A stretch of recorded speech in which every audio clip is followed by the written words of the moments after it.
पुस्तक विवाहों में अपव्यय रुके। लेखक वेदमूर्ति। तपोनिष्ठ पंडित श्रीराम शर्मा आचार्य। भारतीय समाज में सबसे बड़ी खर्चीली शादियां हैं। इसमें बेटी वाले को दहेज, कपड़ा, बर्तन, अलंचलन आदि के अनेक खर्च उठाने पड़ते हैं। वे सब मिलाकर इस महंगाई के जमाने में इतने बैठते हैं कि उन्हें ईमानदारी से परिश्रम की रोटी कमाने वाला पूरी नहीं कर सकता। जिसके घर में कई लड़कियां हैं, उसे तो उनके जन्मदिन से ही चिंता करनी पड़ती है कि इनके विवाह का प्रबंध करने के लिए किस प्रकार जोड़ा चाया जाए। उसके लिए कोई न कोई ऐसा उपाय खोजना पड़ता है जिसे अनैतिक कहा जा सके। इस चिंता में लड़कियों की शिक्षा भी नहीं हो पाती। पढ़ी लिखी लड़कियों के लिए पढ़ा लड़का चाहिए। भले ही वह कमाता न हो तो भी अपनी अकड़ में लंबी चौड़ी मांग करता है। इस कठिनाई को ध्यान में रखते हुए लोग अपनी लड़कियों को पढ़ाने में हिचकते हैं। मनचाहा दहेज न जुटा पाने पर उन्हें बुरी तरह अपमानित होना पड़ता है। कई बार तो उस उत्पीड़न में बेचारी अपने प्राण तक गवा बैठती है। लड़के वाले इस कुचक्र में अपनी शेखी भर बघार पाते हैं। पल्ले उनके भी नहीं पड़ता। दहेज में नकदी के रूप में कुछ हाथ लग गया हो तो बात दूसरी है, अन्यथा बाकी सारा काठ कबाड़ घर घेरने के अतिरिक्त किसी काम नहीं आता। जेबर, कपड़े, मिठाई, उपहार, फर्नीचर आदि की सभी वस्तुएं ऐसी हैं जिनकी साधारणतया कोई जरूरत नहीं। आजकल हर किसी के पास छोटे मकान हैं। इस दहेज में मिले कबाड़ खाने से जगह घिरती है। इन्हें बेचने में हेटी होती है। इस सिर दर्द को जिस तिस को बांट कर पीछा छुड़ाना पड़ता है। नकदी के रूप में कुछ मिले तो वह प्रीति भोज, बारात, सजावट, कपड़ा जेवर आदि के रूप में हाथों हाथ खर्च हो जाता है। सिर पर बदनामी का ठीकरा फूटने के अतिरिक्त और कुछ हाथ नहीं लगता। अब तो इस संबंध में सरकारी कानून भी इतने कड़े हो गए हैं कि किसी प्रकार सूचना पुलिस तक पहुंच जाने पर बुरी तरह हैरान होना पड़ता है और जो मिला था सो सब उसी झंझट में ठिकाने लग जाता है। मस्खरे कुछ देर निंदा प्रशंसा करें, यह बात दूसरी है, अन्यथा बुद्धिमानी की दृष्टि से बेटी वाला दया का पात्र और बेटे वाला निर्दयी समझा जाता है। ऐसी स्थिति में अकारण फंसना दोनों पक्षों के लिए अबुद्धिमत्तापूर्ण है। चूंकि प्रचलन सामंतवादी युग से लेकर अब तक चला आ रहा है, इसलिए उसे तोड़ने में अड़चन जैसी तो मालूम पड़ती है, पर उसे चलाते रहने में लाभ रत्ती भर भी नहीं है। कुछ समय पूर्व गरीबी होते हुए अमीरी का स्वांग बनाना मजेदार तो लगता था, पर अब वह बात भी नहीं। शादियों में पैसा उड़ाने वालों को प्रत्यक्ष न सही परोक्ष रूप से गालियां ही पड़ती हैं और बुद्धिहीन ही ठहराया जाता है। शादी में जिसे अपना पेट काटकर आडंबर के लिए पैसा फूंकना पड़ा है, वह उनके प्रति कभी सद्भाव नहीं रख सकते जिनने की इसके लिए विवश किया है। कन्या पक्ष के परिवार का प्रत्येक सदस्य इस खिंचाई के कारण अपने लिए कुछ न कुछ असुविधा अनुभव करता है और उसका कारण बेटे वाले को मानता है। जिनके प्रति निर्दयी चोर डाकुओं जैसा भाव हो, उनके प्रति कोई बाहर से भले ही शिष्टाचार बरता जाता रहे, किंतु भीतर से जिस पर बीती है वह हर कोई जानता है कि यह रिश्ते में कोई भी क्यों न लगते हों, वस्तुतः पाषाण हृदय निर्दयी और लुटेरे हैं। इन परिस्थितियों में पत्नी अपने पति को इसका सरदार मानती है। यदि उसमें मनुष्यता होती तो अपने सास ससुर का घर बिकवाने से इनकार कर सकता था और अड़ जाने पर अकेले ही उस सारी विपत्ति का अंत करा सकता था। पर वह भी लालच और अहंकार में घिरा होने पर अधिक प्राप्त करने का ही हठ करता है। ऐसे विवाह किसी प्रकार हो तो जाते हैं, बेटी वाला पैसा भी किसी प्रकार जुटा लेता है, पर बदले में वह उन्हें संबंधी नहीं, लुटेरा और हृदयहीन ही मानता है। पत्नी विवशता में ससुराल चली तो जाती है और अपने जैसे तैसे उन्हीं लोगों के बीच रहती है, किंतु यह नहीं हो सकता कि इन घावों के रहते वह उनसे सम्मान भरे प्रेम का व्यवहार भी करे। ऐसे कटे हुए मन की पत्नी या वधू को लेकर वे लोग भी वह नहीं पा सकते जो कि सहृदयों को सद्व्यवहार के बदले मिलना चाहिए। पति पत्नी के बीच कामकाजी मतभेद तो चलते रहते हैं, पर एक पक्ष जब दूसरे को अनैतिक और हृदयहीन माने तो फिर कैदी और जेलर जैसा निर्वाह तो हो सकता है, किंतु वह स्थिति नहीं बन सकती जिसे आत्मीयता, घनिष्ठता या भाव संवेदना कहना चाहिए। यह न हो तो दाम्पत्य जीवन यौनाचार के निमित्त बना एक कानूनी ठेका भर रह जाता है। सच्चे प्रेम के लिए आवश्यक है कि साथी को नीतिवान या ईमानदार समझा जाए। इसके अभाव में तो घर परिवार एक खाने सोने की सुविधा वाली सराय भर रह जाती है। खर्चीले विवाहों का नैतिक ही नहीं आर्थिक पक्ष भी है, जिसमें दोनों परिवारों पर आर्थिक भार पड़ता है। जो बदले में मिलता है वह बिना उपयोगिता का ऐसा कूड़ा करकट होता है जिसे हाथों हाथ औना पौना बेचकर कुछ पैसा भी खड़ा नहीं किया जा सकता है। जिस देश के अधिकांश निवासी गरीबी की रेखा से नीचे जीते हों, दरिद्रता, गरीबी, अशिक्षा, बीमारी आदि से ऊंचा उठने की सुविधा प्राप्त न कर पाते हों, उन लोगों के लिए इतना अपव्यय कमर तोड़ कठिनाई जैसा ही हो सकता है, हो भी रहा है। यदि यह शादियों का अतिरिक्त बोझ न लदे तो कम से कम इतना तो हो सकता है कि पेट भरा जा सके और रात को चैन की नींद सोया जा सके। पर निर्धनों को अपने कपड़े बर्तन बेचकर मनाया जाने वाला जश्न कितना भारी और कितना महंगा पड़ता होगा, इसका भुक्तभोगी के अतिरिक्त दूसरे लोग तो अनुमान भी नहीं लगा सकते हैं। यदि शादियां कहर बनकर परिवारों पर न टूटती रहती तो स्थिति इतनी दयनीय न होती जितनी कि इन दिनों है। नारी का सामाजिक दर्जा इसीलिए गया गुजरा समझा जाता है कि पिता पक्ष उसे पराए घर का कूड़ा समझता है और उसके स्वास्थ्य, शिक्षा एवं प्रतिभा निखार पर कुछ खर्च करना या ध्यान नहीं देना चाहता। ससुराल वाले उसे पैर की जूती नहीं तो रोटी के मोल पर दिन भर काम करने वाली भली बुरी सुनने वाली दासी भर मानते हैं, जिसे मन चाहा व्यवहार न करने पर धक्का मारकर घर से निकाल बाहर किया जा सकता है और दूसरा विवाह किया जा सकता है। ऐसी अनिश्चित और हेय स्थिति में पिंजड़े के पक्षी की तरह जिसे पराधीन जीवन जीना पड़ रहा हो, उसके पेट से ऐसी संतान नहीं हो सकती जिसे व्यक्तित्व संपन्न या प्रतिभावान कहा जा सके। दीन दुर्बल माताएं अपने जैसे स्तर की संतान ही पैदा कर सकती हैं। इस प्रकार हमारा सामाजिक स्तर दिन दिन गिरता ही जा रहा है। जिसका आर्थिक, सामाजिक, मानसिक स्तर गया गुजरा हो, ऐसी स्थिति में आधी जनसंख्या के रहने पर किसी देश का क्या उत्कर्ष और भविष्य हो सकता है? शादियों में अनावश्यक अपव्यय, बुराइयां ऐसे विषवृक्ष की तरह हैं जो अपने आप नहीं मुरझाती। अनाचार के पेड़ पर छाई हुई अमरबेल की तरह जहां रहती हैं, वहीं से अपने लिए पोषण प्राप्त कर लेती हैं। उन्मूलन करना हो तो उसे जड़ मूल से उखाड़ना पड़ता है। कुछ समय पूर्व चीन अफीम के नशे में ग्रस्त था और जन समुदाय अर्धमृतकों की, काहिल अपाहिजों की तरह जी रहा था। पर जब परिस्थिति बदली तो अभ्यस्तों की मनोदशा का ख्याल किए बिना उस कुरीति को हटा ही दिया गया। सुधारकों की कड़ाई प्रचलन के आगे झुकी नहीं। भारत में भी अब से कुछ पहले जमींदारी प्रथा का बोलबाला था। किसान मजूर था और जमींदार मालिक। मुनाफा मालिक का था और मजूर की दशा तो और भी अधिक गई गुजरी थी। समझा गया कि इस स्थिति के रहते अधिकांश जन समुदाय को दुर्दशाग्रस्त ही रहना पड़ेगा। विवेक ने झकझोरा तो समाज के मूर्धन्य लोग इन कुप्रथाओं के विरुद्ध परिवर्तन के लिए कटिबद्ध हो गए। परिणाम अच्छा ही हुआ।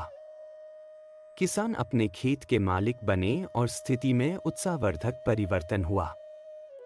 ऐसी ही कुप्रथाओं में एक है खर्चीली शादियों का प्रचलन। सवर्णों में लड़के बिकते हैं और असवर्णों में लड़कियां। घर बसाने में वे ही समर्थ होते हैं जो इस खर्च को वहन कर सकते हैं। कितनों की ही स्थिति ऐसी नहीं होती, उन्हें अविवाहित रहने के लिए विवश होना पड़ता है, अन्यथा उन्हें घर, खेत, पशु, बर्तन आदि बेचकर खर्चीली शादी का साधन जुटाना पड़ता है। फलितार्थ यह होता है कि शादी के साथ ही गरीबी भी गले बंध जाती है और वह सहज पीछा नहीं छोड़ती, प्रायः जीवन भर बनी रहती है। तर्क की दृष्टि से सभी इस बुराई की निंदा करते हैं और कहने को अधिकांश लोग यही कहते हैं कि यह बुराई दूर होनी चाहिए। किंतु मनोबल के अभाव में जब अपनी बारी आती है तो आगे कदम नहीं बढ़ाते। वही करते हैं जो पुराना ढर्रा चल रहा है। सोचते हैं कि हम आगे बढ़कर सुधार परिवर्तन करेंगे तो समाज में निंदा होगी। समाज भी ऐसा है जिसमें हजार बुराइयां भरी पड़ी हैं, पर कोई किसी की रोक टोक नहीं करता। फिर शादियों संबंधी सुधार के समय समाज का भय कैसे इतना बलिष्ठ हो जाता है जिसकी उपेक्षा नहीं बन पड़ती। वस्तुतः यह अपने ही मनोबल का अभाव है। समाज का गठन ऐसा कहाँ है जो किन्हीं बुराइयों को रोक सके और सुप्रचलनों को चला सके। एक ढर्रे का नाम ही समाज रह गया है। काम हर्ज की बुराइयों को कुछ दिन सहा भी जा सकता है, पर जिनसे हर किसी का सर्वनाश ही हो सका है, उनके उन्मूलन में तो सामान्य विचारशीलों को भी आगे आना चाहिए। पर जो मूर्धन्य हैं, प्रतिभावान हैं, नेतृत्व की क्षमता संपन्न हैं, उन्हें तो सर्वप्रथम अग्रणी होना चाहिए। श्रेष्ठ कार्यों का शुभारंभ जिस प्रकार श्रेय सम्मान प्रदान करता है, वैसे ही कुप्रचलनों का सहार भी गौरव प्रदान करता है। कभी जंगलों में तेंदुए, भेड़िए बढ़ जाते थे और वे वनवासियों के पशुओं, बच्चों को उठा ले जाते थे। प्रजा की पुकार पर जो योद्धा उनका पीछा करने और मार भगाने का साहस करते थे, उनकी प्रशंसा होती थी। दुष्टता का उन्मूलन भी मनुष्य को पराक्रमी और यशस्वी बनाता है। इन दिनों हर दृष्टि से हानिकारक प्रथाओं में खर्चीली शादियां इतनी भयंकर है, जिनकी तुलना विषधर सर्पों और खूंखार भेड़ियों से की जाए तो कुछ अत्युक्ति नहीं होगी। इसे मिटता हुआ सभी देखना चाहते हैं, पर आगे बढ़ने की हिम्मत नहीं पड़ती। सभी प्रतिरोध की आवाज बंद कर लेते हैं, उसी ढर्रे पर लुढ़कने लगते हैं जिसमें हर दृष्टि से हर किसी का अनर्थ ही अनर्थ है। प्रश्न केवल हिम्मत करके आगे आने भर का है। समाज में अधिकांश लोग तंबाकू पीते हैं, पर जो नहीं पीते या छोड़ देते हैं, उन्हें न कोई दंड देता है, न पुरस्कार। 2-4 दिन अपनी रुचि और मर्जी की समीक्षा कर लेते हैं, पर उस कथन में इतनी सामर्थ्य नहीं होती जो किसी का कुछ बिगाड़ सके। मांसाहार, मद्यपान जैसी प्रथाओं को कोई विरोधी रोक नहीं पाता, तो किसी बुरी बात को छोड़ देने में कोई बात नहीं है। सादगी के विवाहों का प्रस्ताव लड़के वालों की ओर से होना चाहिए। अभिभावकों को प्रतिज्ञा करनी चाहिए कि अपने लड़के की शादी बिना किसी खर्च के करेंगे। इसी प्रकार विवाह योग्य लड़कों को भी प्रतिज्ञा करनी चाहिए कि हम दहेज किसी भी अर्थ में स्वीकार न करेंगे। लड़की वालों में से काली कमाई वालों को छोड़कर हर कोई इस प्रस्ताव को स्वीकार करेगा। उसकी लड़की के हाथ पीले हो जाएं और खर्च भी न करना पड़े, इससे अच्छा सुयोग और क्या हो सकता है। लड़की वाले अमीर घर का लड़का खोजने के फेर में अधिक दहेज देने के लिए बाधित होते हैं। उन्हें भी अपना दृष्टिकोण बदलना चाहिए और स्वर्गीय नेहरू का वह सूत्र याद रखना चाहिए कि आराम हराम है। जिन घरों में नौकर सब काम करते हैं, उनके मालिक को और मालकिनों को दुर्बलता और बीमारियों का दंड भुगतना पड़ता है। परिश्रमी का शरीर भी स्वस्थ रहता है और दिमाग भी अधिक तीक्ष्ण एवं प्रखर रहता है। काम को दुर्भाग्य नहीं, सौभाग्य मानना चाहिए। अपनी लड़की किसी मध्यवर्ती परिवार में जाए, घर का कामकाज करे, पति के व्यवसाय में हाथ बंटाए, तो यह उसके सौभाग्य का चिन्ह है। ऐसे घरों में प्रतिभावान लड़कियों की इज्जत भी होती है और दहेज का सवाल भी प्रमुख नहीं होता। जितना पैसा लड़की के विवाह में लगाना हो, उतना उसकी शिक्षा और तंदुरुस्ती अच्छी बनाने में लगा देना चाहिए। लड़का ऐसा खोजना चाहिए जो परिश्रम की कमाई खाता हो और अपनी पत्नी को भी कमाने के लिए उत्साह प्रदर्शित करने में बुरा न मानता हो। प्रगतिशील व्यक्ति अपनी स्त्रियों को भी आगे बढ़ाते, ऊंचा उठाते हैं, उन्हें दबोच कर नहीं रखते। समाज में एक ऐसी नई पीढ़ी विकसित होनी चाहिए जो अमीरी की आराम तलबी से दूर हो और परिश्रम में गर्व गौरव समझे। ऐसे वर्ग खर्चीली शादियों से बच सकते हैं। न उन्हें दहेज मांगने की जरूरत पड़ती और न जेवर चढ़ाने, बारात ले जाने की धूम धमाके की। विवाह संसार भर में होता है, पर उनका स्वरूप एक घरेलू उत्सव जैसा होता है। दोनों पक्षों के परिवारों के मुश्किल से 20-30 व्यक्ति ही उस उत्सव में सम्मिलित होते हैं और घंटे आधा घंटे का हर्षोल्लास मनाकर अपने घरों को चले जाते हैं। गिरजे में शादी का प्रतिज्ञा पत्र लिख लिया जाता है या अदालती रजिस्ट्री हो जाती है। फिर भारत पर ही क्या आसमान से आफत टूटती है कि उस सीधे से काम को इतना खर्चीला बनाकर अपना और संबंधी का दिवाला पिटाया जाए।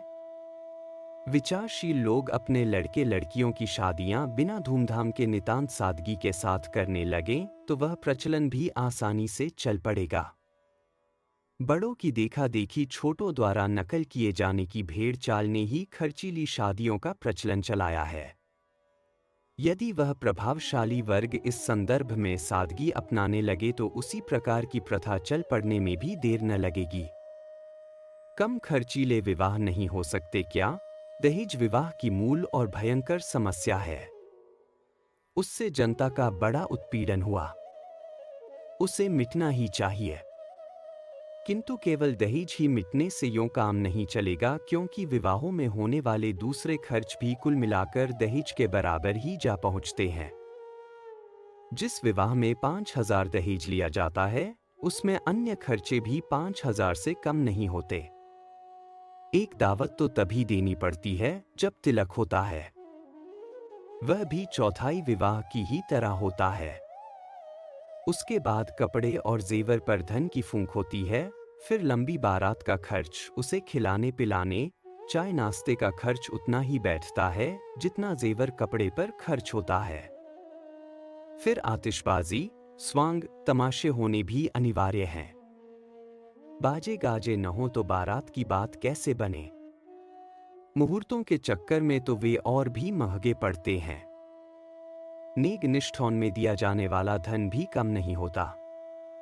कुल खर्चों का बोझ एक व्यक्ति जिसके घर शादी हो रही है, उसकी कमर तोड़कर ही रख देता है। वह वर्षों तक या तो कर्ज में डूबा रहता है अथवा घर के आर्थिक विकास, बच्चों की शिक्षा दीक्षा, स्वास्थ्य सुरक्षा की गाड़ी ही ठप्प पड़ जाती है। मध्यम वर्ग पर तो उसका और भी बुरा असर होता है। सैकड़ों व्यक्ति विवाहों, शादियों के इस असह्य अपव्यय के कारण कर्ज में जन्म लेते और कर्ज का बोझ सिर पर धरे ही मर जाते हैं। इतना धन खर्च करने से विवाहों की सफलता बढ़ जाती, तब तो खर्च बढ़ाना ठीक था, पर देखा यह गया है कि खर्चीली विवाह पद्धति ने लड़के लड़की दोनों पक्ष को समस्याग्रस्त ही बनाया है। इसलिए विवाह शादियों में भारी खर्च का कोई औचित्य नहीं है। लोग यह मानते हैं कि वे जितना अधिक खर्च करेंगे उनकी प्रतिष्ठा और औकात बढ़ेगी। थोड़े समय के लिए संभव है चाटुकारों द्वारा ऐसी प्रशंसा मिल जाती हो, पर अपव्यय में इज्जत पाने की लालसा मृग तृष्णा मात्र है। इस मान्यता को जितनी जल्दी बदला जा सके उतना ही उत्तम है। लोगों की देखा देखी, बूढ़ों की प्रतिष्ठा और समाज के उपहास की भीरुता को जितना निकाला जा सके उतना अच्छा। यदि इस तरह की कुरीतियां बंद न हुई तो उनका राष्ट्र के चरित्र, नैतिकता, कर्तव्यपरायणता, नेकी और ईमानदारी पर घातक प्रभाव पड़ेगा। बढ़े हुए खर्चों की पूर्ति परिश्रम और ईमानदारी से संभव नहीं। उसे बेईमानी, चोरी, छल, रिश्वत, मिलावट आदि भ्रष्ट तरीकों से ही पूरा किया जाना संभव है। वही होता भी है। उस तरह न तो विवाह का मांगलिक उद्देश्य ही पूरा होता है और राष्ट्रीय समस्याएं अलग बढ़ जाती हैं। मनुष्य विचारशील प्राणी है। उसे हर समस्या, कठिनाई पर विवेकपूर्वक विचार करके ही कोई निष्कर्ष निकालना और व्यवहार में उतारना चाहिए। बौद्धिक दृष्टि से सोचने पर कोई भी नहीं कहेगा कि अपव्यय से विवाहों की शान रहती है या विवाह सफल होते हैं। आंकड़े इकट्ठे किए जाएं तो 85% व्यक्ति ऐसे निकलेंगे जो विवाहों के खर्च के कारण आजीवन दबी आर्थिक स्थिति में पड़े रहे। तत्काल की वाहवाही का आनंद संभव है मिल गया हो, पर बाद में सामाजिक उपहास, अपमान, निंदा और अपयश ही मिलता है। इस दिशा में अब भी जो साहस करने को राजी नहीं। जिन्हें डर है कि खर्च न करने से उनकी प्रतिष्ठा घटेगी, उन्हें देखना चाहिए कि इस दिशा में जिसने भी आदर्शवादिता बरती उनकी विचारशील लोगों ने प्रशंसा ही की है। लोगों को विवाहों को आध्यात्मिक संस्कार की तरह संपन्न करने का मार्गदर्शन ही मिला है। इसका उन्मूलन इस प्रकार होगा: विवाह शादियों में होने वाले अपव्यय की हानि और बुराई लोग समझते न हो सो बात नहीं है। किसी भी विचारशील से पूछा जाए तो वह उस कुप्रथा की भरपेट निंदा करेगा और जितनी जल्दी हो सके उतनी जल्दी उसे समाप्त करने की बात कहेगा। लेखों द्वारा, भाषणों द्वारा, प्रस्तावों द्वारा इसका बहुत समय से विरोध होता चला आ रहा है। पर कोई कारण ऐसा बना हुआ है जो इतने विरोध एवं इतने त्रास के बावजूद भी वह बुराई को ज्यों का त्यों कायम रखे हुए है। घटने के बजाय उसकी वृद्धि ही होती चलती है। हर नए साल पिछले वर्ष की अपेक्षा यह बुराई और भी भयंकर रूप से दृष्टिगोचर होती है। आइए इस कारण को खोजें जो इसे न हटने देने न घटने देने का प्रमुख कारण बना हुआ है। कारण यह है कि एक पक्ष सादगी का विवाह करना चाहता है, पर उसे अपनी जैसी विचारधारा और परिस्थिति का दूसरा पक्ष नहीं मिलता। यदि कोई ऐसा उपाय हो कि समान परिस्थिति और विचारधारा के दोनों पक्ष मिल जाएं, तो दहेज तथा अन्य आडंबर छोड़कर मितव्ययतापूर्वक विवाह करने की प्रक्रिया सहज ही चल पड़े। इसलिए एक कारण यह है कि दोनों पक्ष एक समान नहीं मिलते और मजबूरी में इच्छा के विरुद्ध फिजूल खर्ची का तरीका अपनाना पड़ता है। दूसरा कारण है समाज में अप्रतिष्ठा का भय। सोचा जाता है कि यदि सादगी का विवाह किया गया तो लोग हमें गरीब या कंजूस समझेंगे, हंसी उड़ावेंगे, अपमानित करेंगे। घर की स्त्रियां विरोध करेंगी और रिश्तेदार ताना मारेंगे। इसलिए इस झंझट में क्यों पड़ा जाए? कई व्यक्ति लड़की के विवाह में देकर उसी स्तर से लड़के के विवाह में पाने की आशा लगाए रहते हैं और इस प्रकार वही चरखा चलता रहता है। यदि सादगी का विवाह करने से अधिक सम्मान मिलने लगे, जमाने का स्तर ऐसा हो जाए कि फिजूल खर्ची करने वालों की भर्त्सना की जाए और सादगी अपनाने वालों को यश एवं सम्मान मिले, तो निश्चय ही लोग यह पसंद करेंगे कि उन्हें मितव्ययता और प्रशंसा का मार्ग ही अपनाना चाहिए। हमें ऐसा प्रयत्न करना चाहिए कि एक समान विचारधारा एवं परिस्थितियों के घर वर खोजने की सुविधा हो जाए और ऐसे प्रगतिशील जो भी विवाह हों वे ऐसे सुव्यवस्थित ढंग से हों कि उनके संयोजकों को जनता का समर्थन एवं सम्मान भी भरपूर प्राप्त हो। लड़के खोजने में एक कठिनाई यह भी है कि एक सीमित क्षेत्र में एक सीमित जाति में ही वह खोज करनी पड़ती है। हर आदमी की जानकारी सीमित होती है, इसलिए वह तलाश भी छोटे दायरे में ही कर सकता है। जब उतनी परिधि में अनुकूल अवसर नहीं मिलता तो उसे वर्तमान ढर्रे पर ही चलने को विवश होना पड़ता है। इसलिए हमें ऐसे साधन भी जुटाने पड़ेंगे कि हर स्थिति के व्यक्ति को अपनी आवश्यकता के अनुरूप लड़का प्रगतिशील सुधारवादी लोगों में से ही मिल जाए। यदि यह साधन बन पड़ा तो फिर आदर्श विवाहों का तांता लगने में देर न लगेगी।